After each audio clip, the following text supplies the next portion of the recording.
Hey guys, and welcome back to this channel. In this video, I'll be doing a quick tutorial on how you can save your garden loadout and how you can change it in the latest Plants vs. Brainrots update.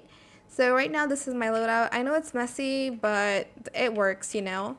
So if you go to the settings tab here, select the garden loadouts. You're just going to save the one before you add or change anything. So I'm just going to type for instance original, I don't know, or basic. Then you're just going to press save and it's going to show you all the plants you have on your loadout. And then for instance you want to change the plants you have in your loadout. So I'm going to change for instance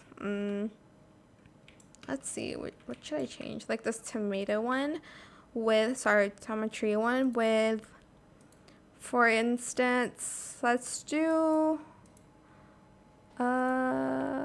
this one. And then I'm going to just go to garden loadouts and then I'm going to then save it as this one.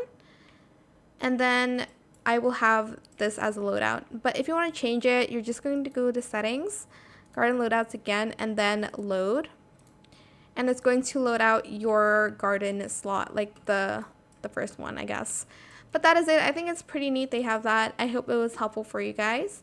Don't forget to like, comment, share, and also subscribe to this channel if you haven't done that already. If you have any more questions about this video, just leave it in the comment section down below. I will try my best to answer them all for you guys. And if you found this video helpful, please click the thanks button as well. That is it. Thank you so much for watching. Bye.